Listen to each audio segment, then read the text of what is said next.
Okay. Last time this is where we left off. We talked about Booleans. They exist, except they start with lower cases. In Python, they started with upper cases because. In Python, a Boolean would be, like its type would be bool. In Java, it's Boolean. Why? Because. You can have conditionals, and look, the syntax is like identical, right? If, condition, colon, indent. Well, here we've got squiggles, no colon. Really the biggest difference here is the fact that the condition in Java must be in parentheses. You could do it in Python, but in Java it must be parentheses. Checking, like comparison operators are the same. You want to check if something is less than, you use less than. Greater than or equal to. Equals, equals, equals. Not equals, exclamation point, equals. Right? And an or exists as well, but we don't type out and or. We use ampersand for and pipe for or. Pipe is the button between, it's shift button between backspace and enter on your computer. Not, instead of typing out not, you use the exclamation point, which is kind of nice because then it's consistent with the not equals. So this is not. So if Z is true and you put exclamation point Z, false. Loops, well, they exist in Java, obviously.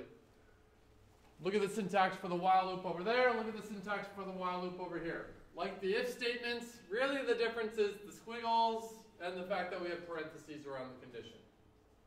That's really it. There's one other thing you might notice here. You might notice on the Java side there's that C++. Remember how plus equals 1 is a shorthand for C equals C plus 1? And you could say C plus equals 10. It would be C equals C plus 10. You can do that exact same thing in Java, the plus equals. But there's also another shorthand, and even like a shorter shorthand, plus plus. Plus plus is always just add 1. Because it's so frequent, so common that plus plus is add 1. A lot of programming languages have it. To me, it's kind of funny that Python doesn't. Whatever. So whenever you see plus plus, that means take the value of C and just add 1 to it. So C equals C plus 1. C plus equals 1 and C plus plus, same thing. Here's just another example of a while loop, because why not? While not stop, the Python one starts with stop is false. While not stop, print out the value of C, add 1. If C happens to be 5, set true, stop to true. That's it. It's just a different while loop. The point here is look how similar the syntax is. The differences here are everything we've seen so far. Lowercase t for true, the plus plus I guess is different. How we print out is different, but I mean, line for line, it's doing the same thing. Any questions? Remember, at any point, stop me, ask questions. Now, for loops. Really, all for loops in Python are what we call like for each loops, enhanced for loops. So Python's the weird one here. But the syntax where, for example, with this list, I have a list. It's a list A, B, C, D in Python. In Java, on the right-hand side, I have a character array. Very unusual to have a character type used. You can totally use it. It's funny that I use it here. You don't see it very often, but I have a character array. Each thing in there is a character. You notice that with the single quotes. Must be characters. For Python, we say for C in a list. So for each thing in the collection of things. Here, C is for each element in that list. First time through the loop, C is the string A. Next time through the loop, C is the string B. Next time through the loop, C is the string C, and so on. Right? That's the pattern in Python. Shouldn't be shocking. The pattern in Java is basically the same. The differences are, well, we've got, instead of a colon and indent, we've got squiggles. We have parentheses because we need them. Instead of writing in, we use a colon. Why? Because. And we have to specify the type of C, because C is like a variable, right? So we've got the variable C that's going to hold a different value each time through the loop. Other than that, the code's the same. it might not be that obvious yet, but the more experience you become in programming, you look at this code and be like, yeah, it's the same. The for each loop. For each C in an array, where C will be each individual character. That's it. Then we have like, what I don't know, to me I would say in Java, this is like the regular old for loop. Python's kind of the weird one here. Sometimes we want a for loop that's just going to like count for us, right? We've done that a bunch in Python. And the way, the trick here is to say for I in range 10. So that loop will go 0, 1, 2, 3, 9, right? That's what it's going to do. This is how we would write that in Java. It's a little funny, but this pattern for a for loop is very common among similar programming languages. What this says is, okay, for integer I, starting at 0. So the first thing is like the initialization, the setup for the for loop. Then the next thing is the condition. I is less than 10. If I is less than 10, execute this loop. Then the last thing, I++, is what are we going to do at the end of each iteration of the loop. So this starts I at 0. Well, I is less than 10, print out I. And then after we printed out I, you increment I. And then you repeat, repeat, repeat until that loop, until that condition is not true anymore. The condition you actually put in here can really be whatever you want, but usually with a for loop, it's very typical that it's just like a counting one like this. You could do whatever though. But really, the pattern here, I could rewrite this for loop as a while loop easily. This is the pattern. For loop, we've got like the initialization, the condition, the step, and then the contents of the loop is in the loop. That would be it if I wrote it as a for loop. If I were to write that same code, but just as a while loop, to be identical functionality, just the code's a little different, the initializer would be outside of the loop. The while condition is the condition. The body of the loop is what's in the body of the loop. And then that step is the thing that's just, it's right at the end of that loop. This for loop is very typical. This for loop is going to be this style right here. You're going to be writing a lot of these. Cool thing here in IntelliJ is, you just write, okay, for int I equals 0, I is less than whatever. You could type this all out, but IntelliJ is nice. All you have to do is type for I tab, and it'll just kind of like autocomplete for you. And you're like, okay, well, what's the less than condition? It's kind of nice. You might see, sometimes you'll see, see how it's I++? Sometimes in for loops you might see ++I. Effectively the same for our purposes. There's technically a difference in what that means, but for the for loop it's not going to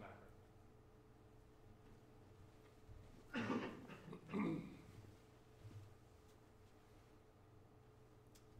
Comparison of for loop to while loop. Anything you do with a for loop, you can do with a while loop. Anything you do with a while loop, you can do with a for loop. Though usually it's easier to go from a for loop to a while than a while to a for. The while to the for can be a little funky. Any questions about that? Because we're about to finish up the Java versus Python topic, which is talking about a couple of conventions. And some of these conventions aren't conventions, they're actual requirements of Java. So what I'm about to show you is by no means exhaustive. There are a lot of conventions, but I'm hitting the ones that are going to be important for this class. The first one is class names start with a capital.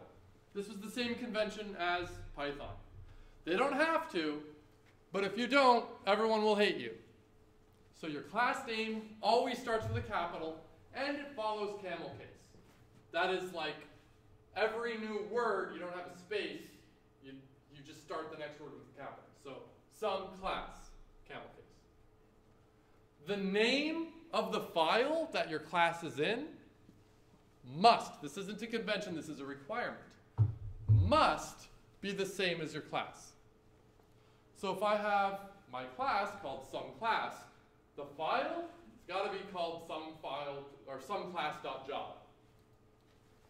And let me show you real quick.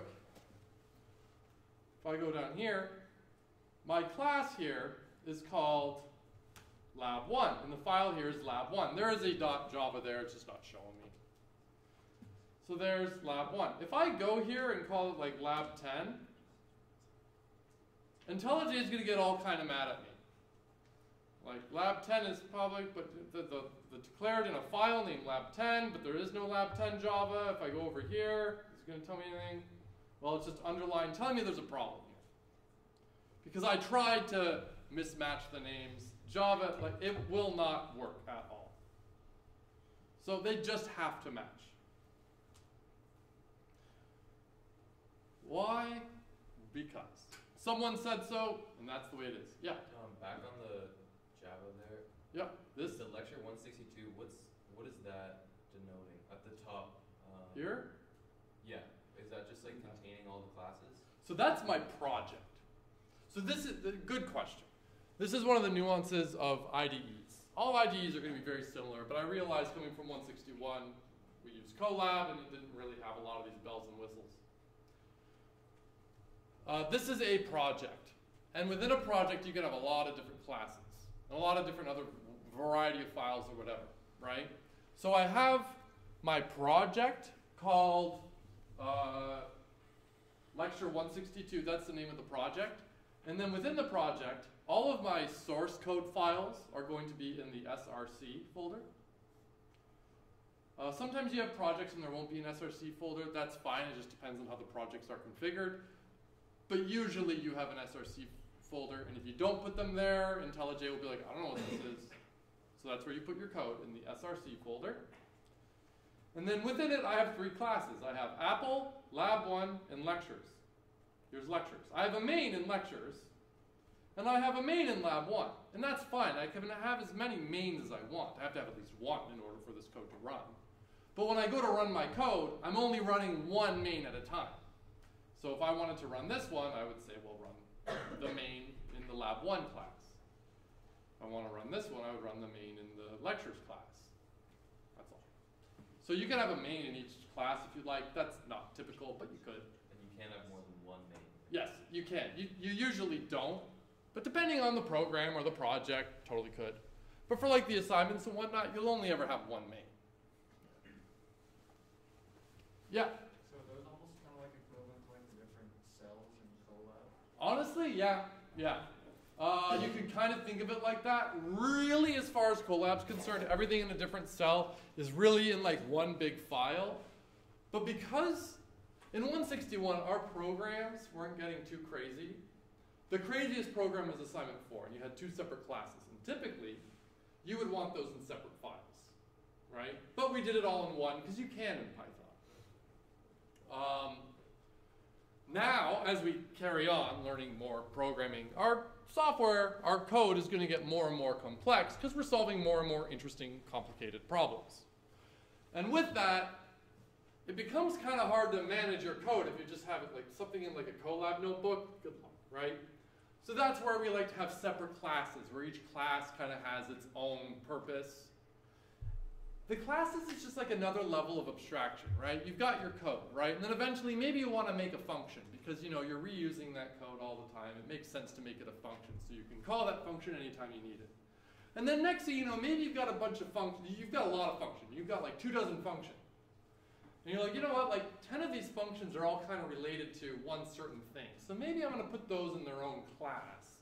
So they're like logically separated, very accessible, but it just, the structure of how you lay out your project is you lay it out in such a way that makes it easier to manage and keep control of and remember where things are. This is something, as we go, this will be something you naturally kind of just wrap your head around. As of right now, I was talking to someone in office hours today, and I want to be very clear. I'm well aware that at this point in the course, what I'm doing is I'm going, hey, here's a bunch of facts that you're going to need to know. But it's unrealistic for me to be like, okay, after that you should know everything. No. after that, the purpose of me showing you all this is tomorrow or a week from now, when I'm talking about something that maybe we talked about today, your brain's going to go, oh yeah, we did just talk about that. If I want to know more, I'll just go back to that. Maybe I can check the differences. So I'm not going to expect you to memorize all this stuff. I mean, it's there. It's on the website. When you want to look it up, just go look it up. But I'm not expecting you to be like, go, write file IO right now. No, that's a nightmare. That would be sadistic of me to ask. So if you're thinking, man, all this Java, Python, how am I going to remember it? You're doing programming wrong. You've been, and I feel bad because I've clearly trained you the wrong way on how to program. Who can tell me the right way to program? Debugging. You're not wrong, but you're not going where I want you to go. You're thinking too much like a non-programmer. Google how to do it? You just Google it. You open up Google and go, how the hell do I do this again? Oh yeah, there you go. That's what you do. Because you're never, look, on assignment 4, you try to Google assignment 4, you're not going to find a solution to assignment 4. But you'll find solutions to 30 of the sub-problems you need to use to solve in order to do assignment 4. That's kind of the point. And you're never going to find a solution that matches exactly what you need. It's rare. Maybe at this stage you will, but as our programs get more and more complex, you're never going to find something that's copy-paste, it works great. It's never going to happen. But you're going to find things that are close to it. And if you can find that, look at it, and alter what you're seeing to do what you need to do, that's good. That's good programming. That's called refactoring. That's a really good skill to learn, because that ultimately is how you program. Imagine trying to program before Google. Holy shit. Whew, that sucks. There's always that joke. The people that built Stack Overflow had to do it without Stack Overflow. Oh, it's scary. All right, more conventions. Functions and variables are camel case, but they start with a lowercase. So classes start with uppercase, variables and methods, functions start with lowercase. And constants, the convention is the same as Python, all uppercase underscores, so it's snake case. But unlike Python, when it's marked as final, that constant actually is a constant now. It can't be changed. And here's that final note. If at any point you're thinking, how am I going to remember this? You're doing programming wrong. You go to Google and you type in how to use for loops in Java, and you pick any of the 407 million results that'll help you solve your problem. That's how you program. I was talking to someone in office hours today. My friends that have been working in industry for a decade and a half, when they're sitting down and solving a problem, they're going to sit down and they're going to type into Google and see what they find. And you're going to do the same thing. Now, the things you're Googling are going to be things like for loop in Java. They're probably not going to do that because they've probably been programming in Java for 15 years, so it's just burned into their brain. But the point is, you're both doing that process of independently figuring out how to solve the problem with the tools available to you like Google. The more experience you get, the things you end up Googling will change. But the more experience you get, the more complex problems you're solving, and so on and so on and so on. So that process of digging around to find solutions to these complex problems it's good. Now remember though, you're very unlikely to sit down in assignment 1 and find a working solution, right? And you copy paste that and it's a working solution. First of all, you're cheating. Don't do that. But if you do that, and then you get to the final exam that's worth what percent? How much? 80% of the course is tests. And if you can't actually do anything, you're screwed. So it's not about, remember, it's not about getting the right answer. It's about understanding the right answer. Getting the right answer, I don't give a shit. That's not the important part. Getting the right answer is your way to kind of demonstrate to me. But I have no way of really knowing if you understand it when you did something on an assignment. So when you're going and finding solutions around online and whatnot for problems that you can maybe take and hack to work for you, that's good if you're doing it in a way that you're learning. It's bad if you're doing it in a way where, great, you've got a working solution, move on, but you can never reproduce it. Right? Look, I'm telling you this like you don't know this already. Of course you know this. You've been learning since you were this big, right? So obviously you get this. I'm just restating.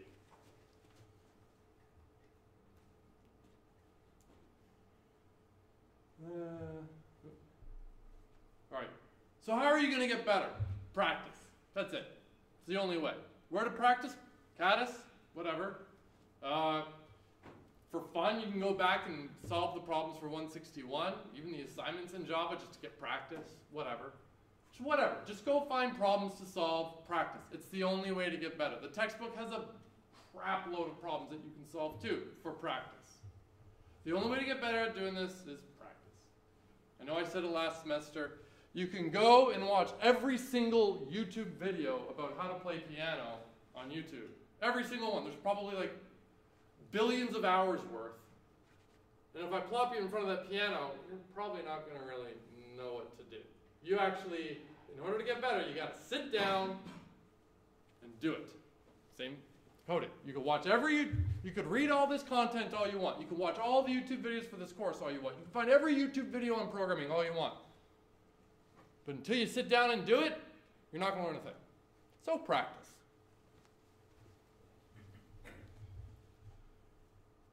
Cool. Any questions before we jump on to objects and classes? Okay, so this is more review, of course, but now we're moving to more complex things. We're writing our own classes again. This was a big part of the latter half of 161. And a lot of programming, especially in Java, everything's going to be within a class. Everything's going to be like objects and whatnot. So this topic here is going to be a review of that. Now, you might remember in 161, we started learning objects with relatively simple objects. We had like a circle object, right, that had a couple of methods associated with it and some data, the circle's radius. But then as we went, we built a far more complex object. We built I can't remember what it was, but we built a collection, a data structure. Something that was basically like a list, right? In fact, we hijacked a list to make it. But that was far more complex. We needed a method to add something. We needed a method to remove something. There was a lot more going on. We're going to get collections after, collections is the next topic. Right now, the focus is on the plain old, relatively simple objects. And we're going to learn by doing. Okay. Objects. We're going to define objects and just kind of show the similarity between Python and Java. And really, most of the difference is going to be syntax. Okay, objects and classes. Objects are things that typically contain data, and they have some functionality associated with them. How much data and how much functionality is up to us, and there's questions in good programming style, but objects have data and functionality. When writing programs in a lot of programming languages, and Java included, often it's done by having interacting objects. Like the latter half of 161. There was a lot of objects interacting to solve problems. So in objects, all objects have properties and behaviors. A property, that's the data. That is an instance variable. That's an attribute. That's a field. There's a lot of words to mean the same thing. I believe in Java, the right word is field, but programmers use these words interchangeably. It is a variable that is specifically associated with an instance of an object. Instance of a class, object. That's usually what I mean there. When I say class is the definition of an object, and an object is an actual concrete instance of that class. Though people interchange those words frequently, I'm probably going to do it as well. For example, you can have two lists. One list might have, both lists have a size, right? They have some number of things within them. So if list A has size 10 and list B has size 20, list A's size, the variable that's associated with that instance, has the value 10, well, the other one has the same variable, but its value is 20. That's the data. And then there's the behaviors. This is the functionality. These are the methods associated with that object. A class is, every object belongs to a class. A class is the definition, it's the recipe. It's the blueprint for making instances of objects of that class. So a class defines what it means to be an object of that class. It defines, it says, all lists have a size. All lists has some series of information in it, right? All lists can append. All lists can, and so on and so on and so on. That's the data, that's the functionality associated with it. But that's just the definition of it. I then, with that class definition, create instances of that class to actually do something. At this stage, if everything sounds fairly abstract, we're going to get to a very concrete example very quickly to make things more solid. For example, we can have a definition of a human. We can write the code public class human. And within it, we're going to define in our program what it means to be a human object in our program. They probably have the fields first name and last name. Why? Because. Maybe eye color and height as well, whatever. We can have as many as we want.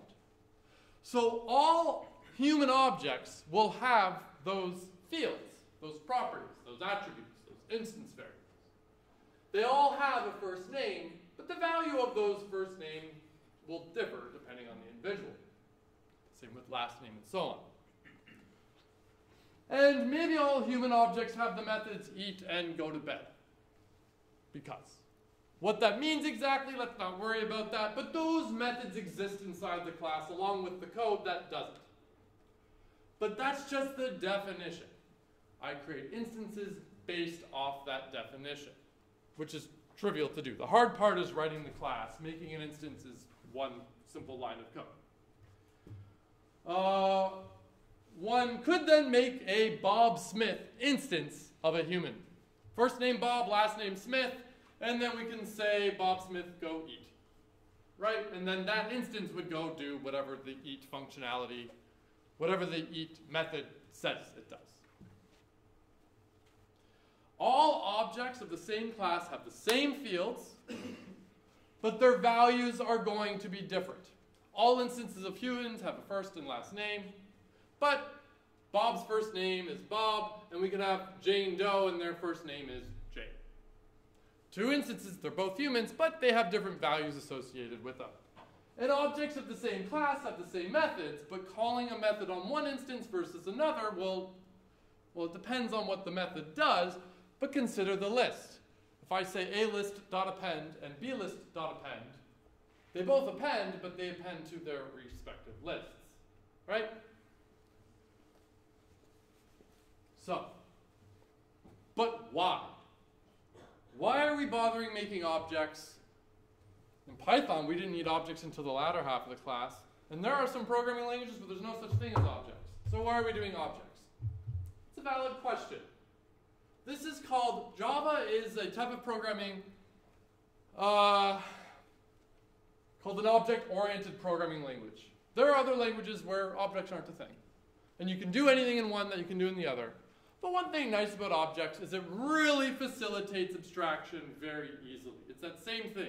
How many of you know how your HVAC system works? How many of you have ever turned up the heat in your house? Right? So no one understands their HVAC system ins and outs. They couldn't go install a new one. But you don't need to in order to just, turn up the heat a little bit. So with objects and interacting objects and objects that have other objects, we can add these layers of abstractions to help eliminate the need to think about all these, the minutiae of some things. In this course, the motivation for this, we got to make sure our expectations are set correctly, though. I talk about all this abstraction, it's great. And then I make you do assignment 1, you're like, where'd all this abstraction go? He made us build everything from the ground up. Well, yeah, that's the point of this course, is you learn how to do that. And then, once you know that, you're in great shape. I think I said in one of the early things, sometimes we call this like programming on both sides of the interface. how to use this abstract object versus understanding. I built the HVAC system, I can use the HVAC system, but not everyone needs to build it in order to use it. We're building it because part of this course is we're learning to build HVAC systems.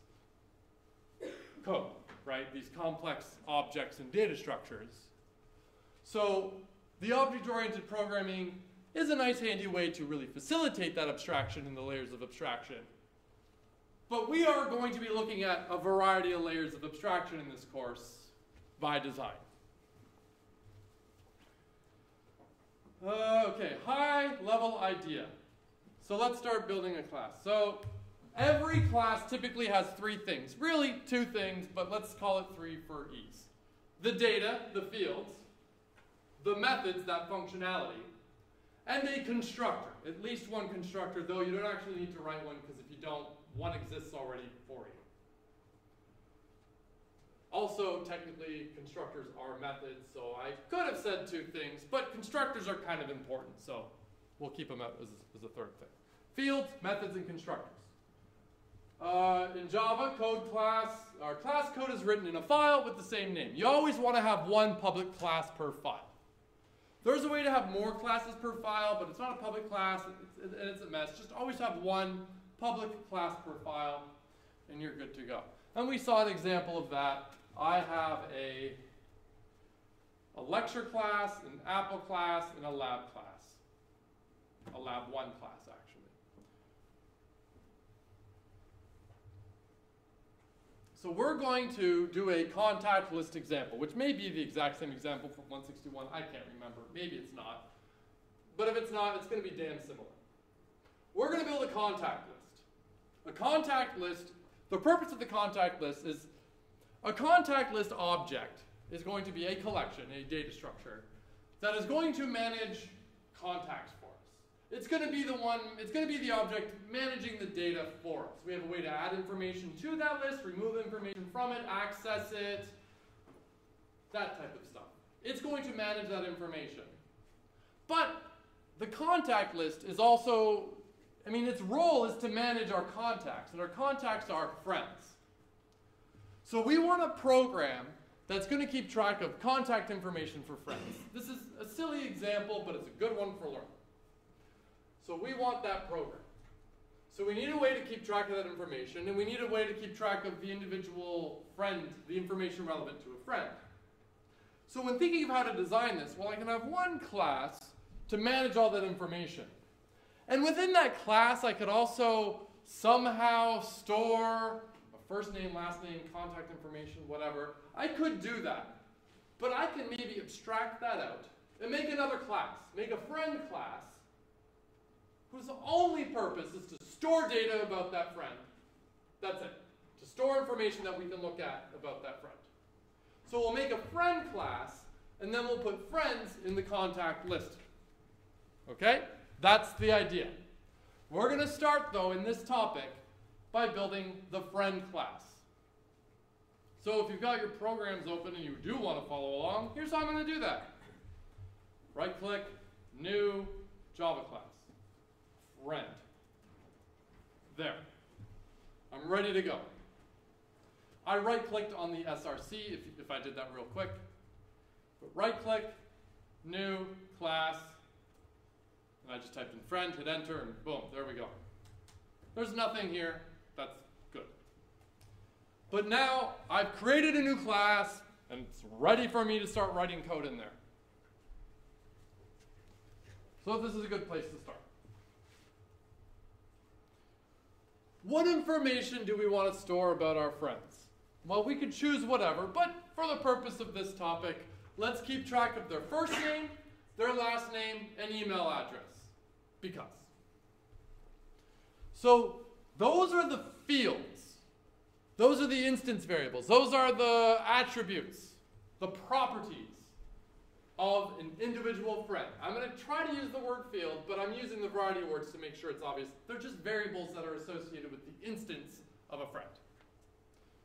What value they have depends on which friend it is, but they all have the value associated with first name, for example. So we're going to have those attributes, those fields. First name, last name, email address.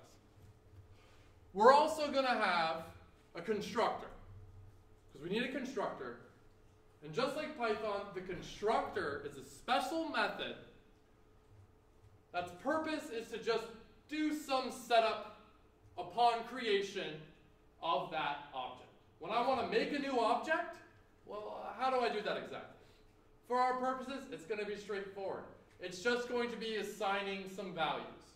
We'll make our constructor take 3 parameters.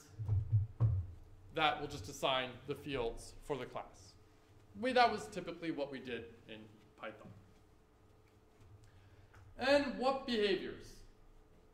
Well, to keep it simple, let's make it a way. We want a way to retrieve information from a friend, from an instance of a friend. We want to be like, okay, tell me what your first name is, your last name is, and whatnot. We want a way to get a nice string representation of a friend. It's always really good to have a 2-string type thing. Remember Python repr, same idea. It's always important to have a way to get a string representation of that object, because if you want to just print out that object so you can see it for debugging purposes, it's a hell of a lot more helpful than just a whole bunch of hexadecimal numbers that mean really nothing much to us. And lastly, we want a way to check if 2 friend objects are equivalent. Okay, so that's what we're going to do. That's the design of this class. Those 3 fields, constructor, and a way to retrieve information from it, 2-string, and a quality check. So, the constructor is a super special method that's called automatically upon creation of an instance of something of that class. Typically, it does the setup related stuff. Sometimes constructors have no added extra setup required. It's just got to be there. And in Python, if I wanted to make a friend class, I would write this by saying class friend, :indent, def, underscore, underscore, init, underscore, underscore. All constructors are underscore, underscore, init, underscore, underscore. Right? That was the rule in Python. That was like a reserved word, if you can call it a word, that meant constructor.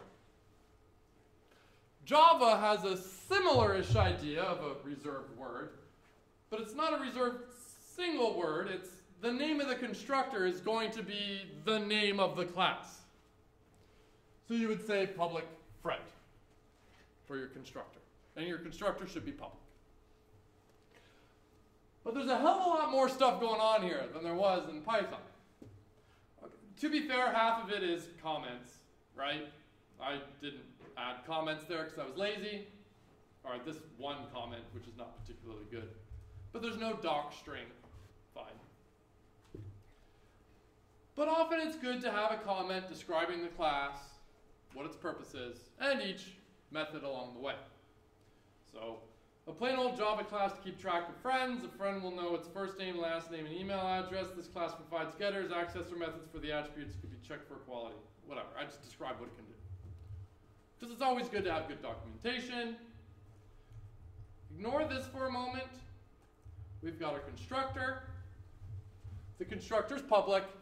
It always has the same name as the class. And then, for our purposes, it has 3 attributes. Pardon me, it has 3 parameters. String, first name, string, last name, string, email. Right. And what it's doing is it is going to assign the class field, the field first name, to the parameter that was passed. So this first name here, and then it goes into this. Okay, hold on, I shouldn't use the word this. The parameter from the parameter list, first name, that value is getting assigned to this first name. Last name gets assigned to this last name. Email, this email. And you see the similarity here with Python with the self. Now, here's what I'm going to do. I'm going to copy this code so we can play a little bit with it. And I'm going to get rid of the comment for now. Okay. So, in reality, we don't need this. Java's smart enough to know okay, when it's the parameter, I'm going to want to assign it to the field associated with this object. But this is one of the scenarios where it is common to see the keyword this used in Java because this removes ambiguity. When I see first name equals first name, if I just looked at that code, I'm left going like, what the hell is that doing? That seems like a stupid line of code. When you see this dot first name equals first name, you go, oh, okay, this is the one that belongs to the instance. It's the field, and the other one isn't. Here is a scenario where this is typically seen. This keyword is used to help resolve potential ambiguities. It could be used everywhere, but you don't typically see it. So another thing you might notice is the variables, the fields, were declared above the constructor. Now, mind you, they're declared inside the class, but this is not inside any method, is it? It's just sitting there inside the class. Here is where we declare the fields for an instance of this class. This is where the fields are defined for the class. So this class has a first name, last name, and email. That's where they're declared. They are then assigned here in the constructor. Now, it's entirely possible to have class fields that don't get touched in a constructor. That's very typical. We'll see an example of that with the course list. But in Python, you didn't need to declare the variables because that was always kind of done with the whole self thing. In Java, you do. You declare the variables right here. Notice that they are string, first name, string, last name, string, email. Their type is included, like we expect. But you'll also notice two other things. They are marked as private, and we'll go into this with very clear examples. But they're also marked as final. Now you see final and you're like, so it's a constant? Well, yes and no. Final is to make it that that value can't change upon creation. And remember, we like our data to be immutable. So when data is set to be final, it can't change. Now there are ways to make it so this information can't change through other mechanisms. But by saying those fields are final, it means, yeah, they're created and they can't change. But the idea of a constant is, sure, it can't change, but the constant has like some special value, like pi. You know, there's a little bit more meaning there than just like a field. So there's a little bit of a nuance there, I suppose. So these are private final string email, private final string first name, whatever.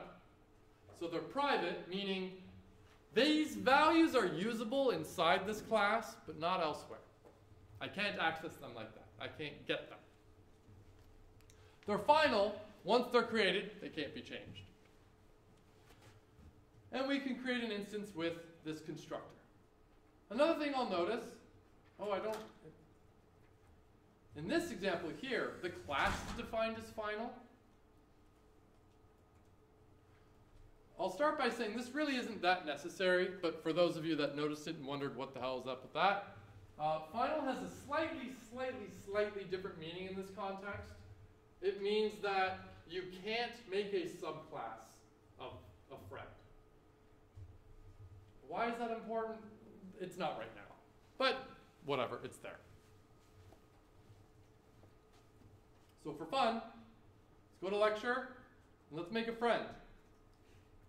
Friend equals a new friend. What's their first name? Come on. John. With an H? Yeah. Sure, okay. What's their last name? Doe. What? Doe? Very creative. And what's their email?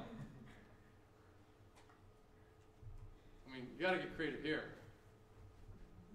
John Doe at Hotmail. How about that? He keeps it fresh by not letting you know what their first name really is. Great. I run this code, We created an instance of a friend. Remember I said defining the class is the hard part. That's the code in the class. Creating an instance of a class, well, it's just that line of code. New friend, boom. New friend, that calls the constructor, and it does that stuff for us. Then, okay, I want to get that information out of it. So I'm going to say sout, print, let's standard out, okay, system.out print line, friend dot first name. And it's going to say, no. You said it's private. You can't touch it. You can't access this because the person that wrote the friend class, that was us, specified that that field is private, so I can't access it. I mean, if I go in here and I say this is public, suddenly it'll let me do that. It's fine with that. Fine, oh, it's public, okay, great, you can access it. But we don't like that because that's a recipe for mutability. And we want to enforce our stuff is immutable. So we make it private. If I want to access the value, I write what we call an accessor method. A getter is often a word people use. So we write getter methods. An example of this would be, oh, if I go, look at this, it's yelling at me. One related problem, I can click it, and here it's saying it's private, but you're trying to use it. Ugh. Great. Oh, remember how in Python there was the default repr? If you didn't write it, it would just give you a bunch of like crap. Same thing in Java. Friend at 5ACF9800. Is that helpful? No, not really. So we write our own, but more on that not today. That'll be Friday. Okay, friend, great. Okay, we already talked about all this. Private, yeah, okay, yeah. Okay, accessors, here we go. I'm just going to copy this. Go to friend. Down here. I'm just going to paste those three accessor methods. Public string get first name. That method has a return value. It is a string. Its type is string, and it's returning first name. The other one's returning last name. The last one's returning email. So now I can access that information. I can get the data out of the class with get first name. So if I go back to lecture, instead of first name, I would say get first name.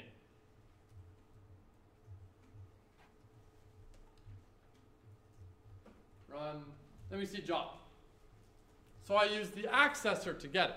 In Python, we didn't use accessors because there was really no such thing as public and private, so you just kind of did that with conventions. Here, it's private, so you can't access it directly, so if you really want to get that information, you write an accessor. Get first name, it returns the first name. But that only provides a way to get that information. It does not provide a way to modify that information. There is a similar thing to accessors called mutators or setters. That would be a method to change the value. But we don't want to do that because we want to make sure our data is immutable. But if I really wanted to do that, I would make sure it's not final. So let's say first name, so it can change. If I really wanted it to be able to modify it, I would still have, you know what, let's do email as an example.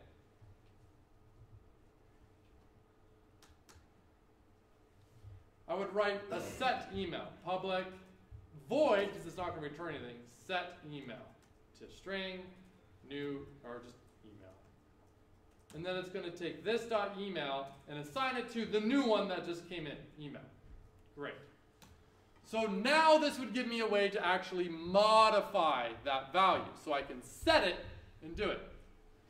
Now you're going to say, well then why wouldn't you just make it public? You made it private and then wrote an accessor and a mutator. What the heck? Why are you doing that? Well, with setters, you can add extra stuff here. I could do something like is there an at in there? Is there a domain in there? To check that the information coming in is correct before I even change it. So this is like a gatekeeper. It gives more control of how this information would be modified. All that said, avoid mutators at all cost. We want our data to be immutable. We don't want to change it. If you really want to change the data inside that object, you don't. You can't. You make a new one with the changes you want. You don't modify the original, ever. That's risky, risky, risky. Totally do it if you wanted. You don't want to. Trust me. Okay, we'll wrap up there.